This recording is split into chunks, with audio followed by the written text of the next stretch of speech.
Welcome to Fix It Home Improvement, covering projects that every homeowner should know and great products for home and garden.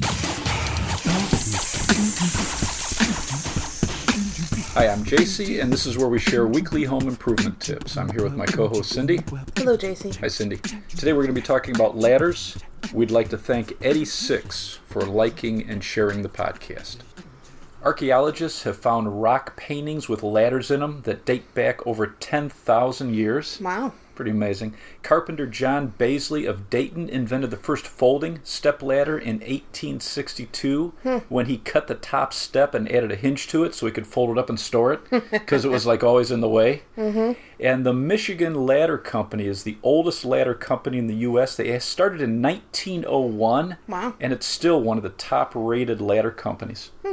There was a 16-year study done by the American Journal of Preventive Medicine, and they found that 97% of ladder accidents happen at home, and thousands of people are sent to the hospital every year, and hundreds die every year. Really? Most of these accidents are 10 feet or less. Amazing, huh? Yeah, scary. For projects around the house, you can get step stools, step ladders, platform ladders, extension or multi-purpose ladders. And with step stools, they're usually going to have 1 to 3 steps.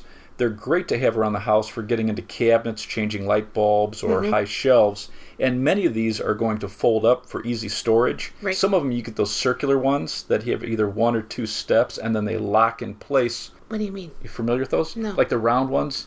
You familiar with the Daleks on Doctor Who? No. They kind of look like that. And Okay. they're round with wheels on the bottom. I have no idea what you're talking about. And then when you step on them, they compress, so they're spring-loaded, so they lock in place. They're cool. Go online and look at the circular step stools. They're pretty cool. And I would try these out at the store for comfort. I would make sure that I'm getting a wide enough surface, make sure it's slip-resistant, and then check the weight limits. They're usually around 200 pounds for household use, but you can get some that are 300 pounds. The most common type of ladder you'll find around the house is a step ladder, and when it opens up, it creates that A shape, and it's self-supporting, so you don't have to lean it against a wall. Right. And in fact, you never want to lean a step ladder that's closed up against the wall, because the feet aren't going to seat properly on the ground, and it can just slide right out from underneath you. Right, I wonder how many of those injuries were from that. Right, exactly.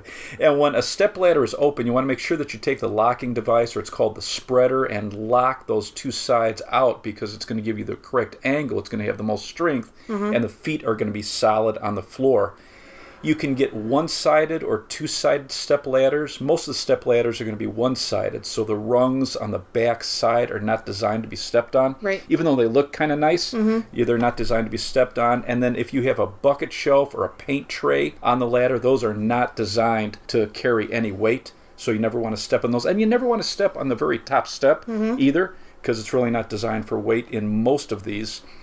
You would never want to climb on the top 2 steps. It should be marked on the ladder. And then they don't want you sitting on the top step because, again, that's where a lot of accidents happened.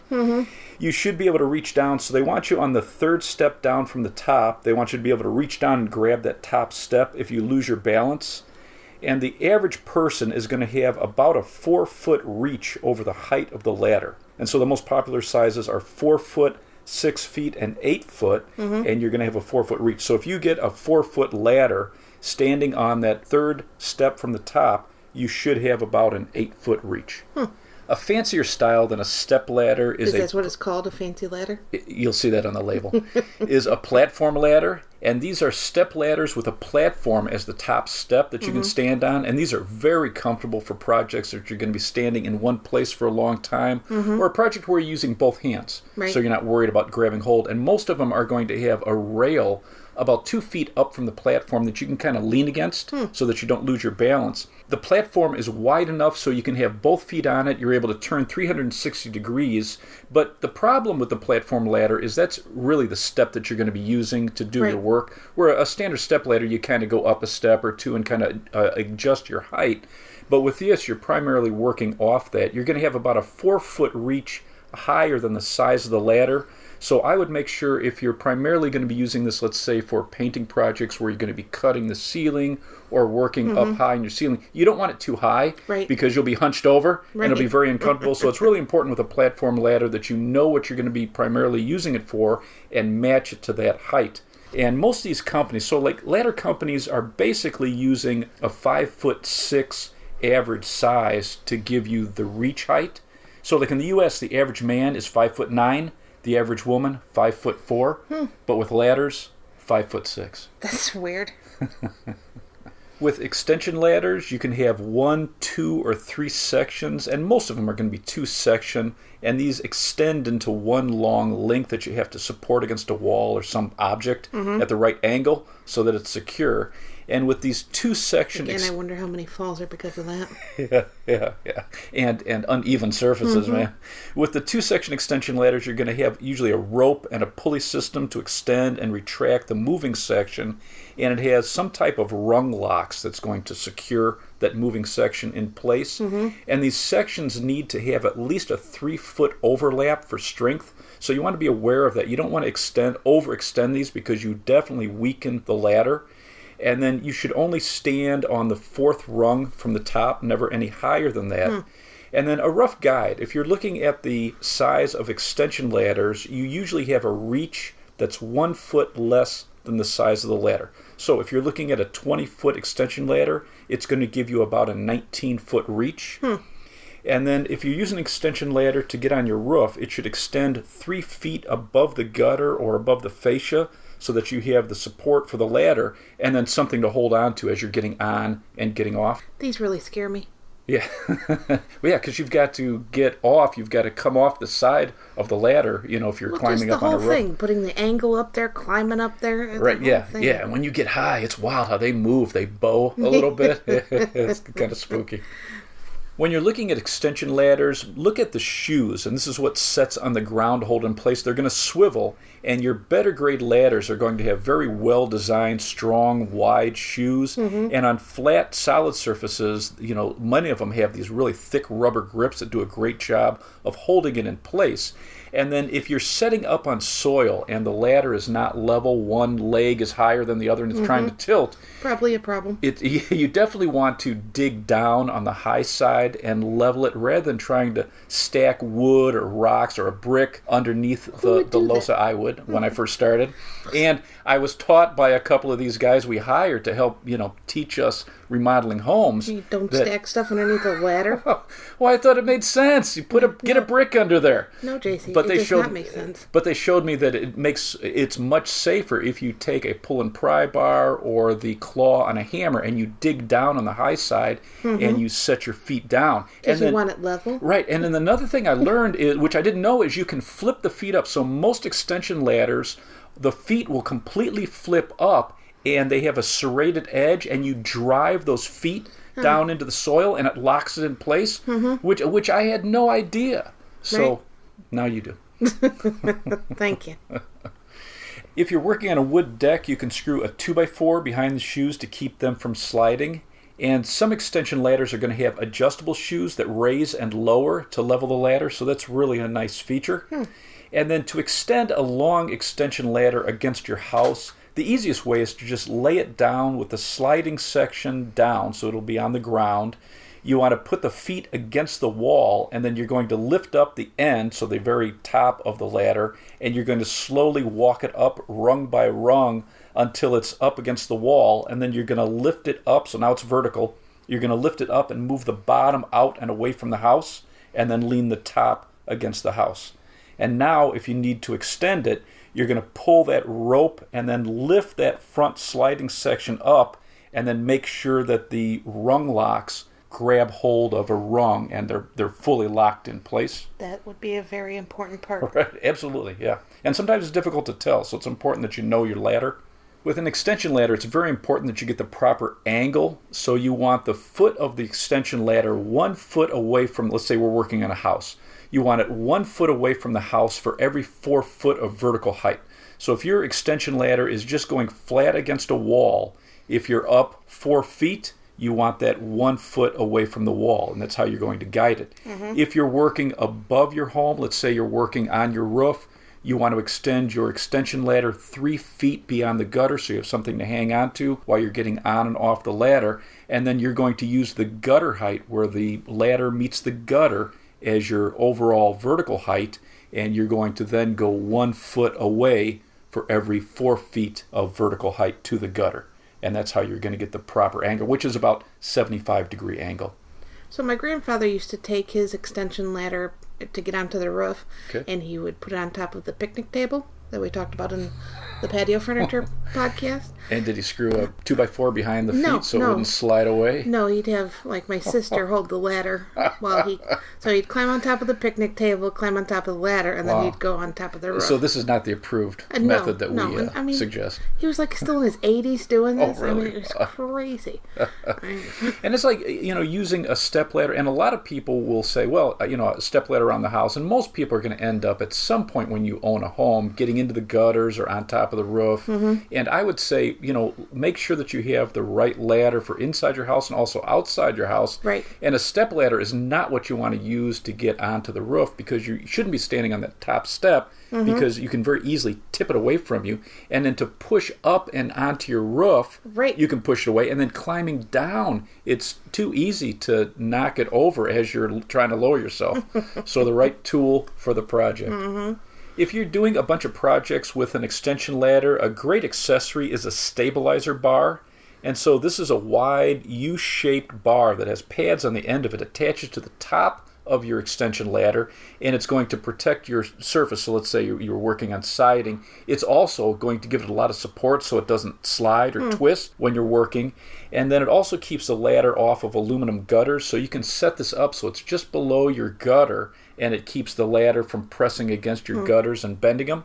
And then, So can you damage? Yeah, some aluminum gutters, if you put an extension ladder against it, you'll bend them up. So the stabilizer bar is actually a really nice accessory. And then you can also get rubber ends on the top of your ladder for delicate siding.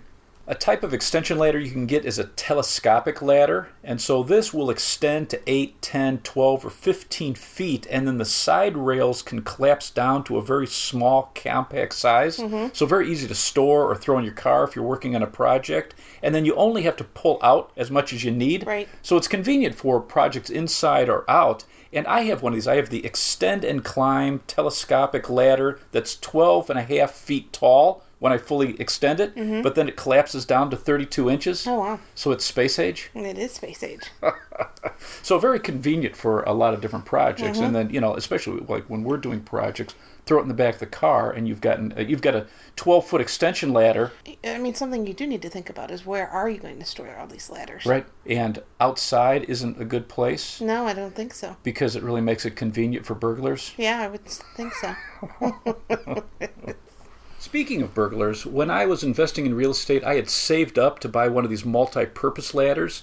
So these are either called MultiPurpose or articulating, and I had a style that you could use on stairs, so you could change the shape of it. It had sections that were hinged, and you could lock it into different shapes. So what's nice about these, if you have a stairway, you can lock the angle so you can go up. You can offset the sections on some of these so you can create a platform. So like a scaffolding. So just very nice. And man, was I excited because I finally saved up for it. We were working on this project, left it in this house over the weekend, tough south side of Chicago. And when we came back on Monday, it was gone. Somebody had stolen it. And I never bought another one. But with these multi-purpose ladders, you can either create extension ladders out of it, you can fold it down so in that A shape so it becomes a step ladder. So it's just very convenient. I saw one style that had 18 different positions you could put it in. So it's worth looking at the different styles because they do different things depending on what your projects are in your house. A nice basic multi-purpose ladder I saw was the Werner switchback ladder. So you can either use this as a step ladder or an extension ladder, so it has two different ladders in one. You can use it like a 7-foot step ladder, so it's going to give you an 11-foot reach, and then you flip one side up, it locks in place, and it becomes a 16-foot extension ladder. So that's pretty interesting. If you're purchasing a new ladder, what are some things you need to be thinking about? I'd say the material is one of the first things. So with step ladders, extension ladders are going to come in wood, fiberglass, or aluminum. With wood, you've got a very solid, durable ladder. It's low cost, and it doesn't conduct electricity as long as it's not wet.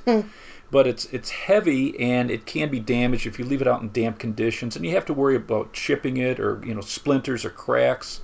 And some pros are recommending that you use a clear varnish to extend the life. And you wouldn't want to put anything on the steps, and you wouldn't want to paint it because you don't want to hide any cracks or defects. With fiberglass ladders, they're very strong, durable, they're lighter than wood, and fiberglass doesn't conduct electricity either as long as it's not wet. Resistant to moisture, but it can be damaged by long-term exposure to sunlight.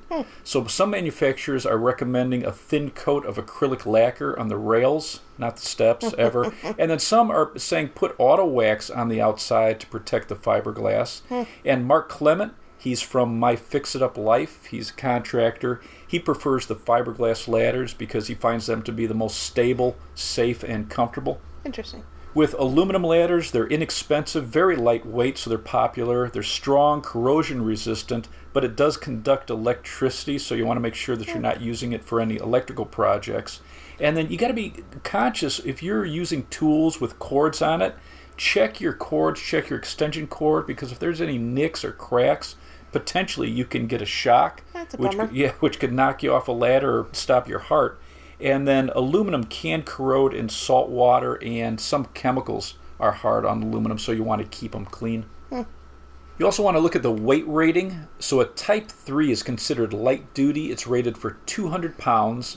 A Type 2 is medium duty, 225 pounds. A Type 1 is heavy duty, 250 pounds. A Type 1A is heavy duty, 300 pounds. And a Type 1 AA is extra heavy duty, 375 pounds. Why didn't they start with the Type 1 as being light duty? And then what? Because, I mean, what happens if, it's so odd, eventually they get to, 500 pounds? So it's going to be what? AAA. One AAA. And most homeowners are usually purchasing a Type 2 and 3 just because of the price, but you need to think about your projects, what tools or material you're going to be hauling up your ladder, depending on your project. And then what if you lend this out to family or friends, or if you have workers that come over for a project? A basic bundle of shingles weighs about 70 pounds. Wow. So if you're lifting this up and coming up your ladder, or if you're putting let's say you're working on the second story of your house, you're putting in a new 3-foot by 4-foot window, which isn't big, it weighs about 80 pounds. So it's nice to overbuy when you're looking at the weight ratings. Whenever you're using a ladder, make sure you inspect it before you use it so nothing's bent or cracked or loose. If you're hauling heavy or awkward material up on a roof, rather than using it on your ladder, I would get a 5-gallon bucket or wrap it in a rope and pull it onto the roof. I would use tool belts whenever I'm carrying tools so that I can keep my hands on the ladder. And you always want 3 points of contact, so 2 hands and 1 foot, or 2 feet and 1 hand. You want to stay centered, you don't want to overreach, and make sure you're always wearing clean, non-slip shoes. Some of the top-rated step stools, you have Improvement Ashford, Rubbermaid, Gorilla Ladders, and Werner. And Werner is Werner. For step ladders and extension ladders, Werner, Louisville Ladder, Michigan Ladder, and Gorilla were top-rated. And then for multi-purpose, and each one of these is different. You really have to look online, but you have Werner, Little Giant, Gorilla, Extend and Climb, and Telesteps. And Telesteps is T-E-L-E steps. Well, aren't you going to spell extend and climb? Extend, X-T-E-N-D, the and sign, and then climb. Do you have anything else to add? I would say for most homeowners, if you had a step ladder and an extension ladder, you're going to be able to do most projects around the house. Make sure you're sizing these ladders, though, for your tallest project that you'll be doing. And just a good rule of thumb is with a step ladder, look at the size of the ladder, add 4 feet, and that's going to be your reach. With an extension ladder, look at the size of the ladder, subtract 1 foot, and that will be your reach. And then I would get the highest weight rating that I could afford for safety. Let's wrap this up. You can subscribe to our podcast on iTunes, Stitcher, the Spotify mobile app, and the Google Play Music app. If you enjoyed it, please leave us a review. You can check out our home improvement videos on our YouTube channel, Fix It Home Improvement. And you can subscribe to that as well. You can download our book, Home Improvement Solutions, What Every Homeowner Should Know, on Amazon. If you enjoyed it, please leave us a 5-star rating and review. You can email us at fixitpodcast@gmail.com. Thank you for listening. Talk to you next week. Different.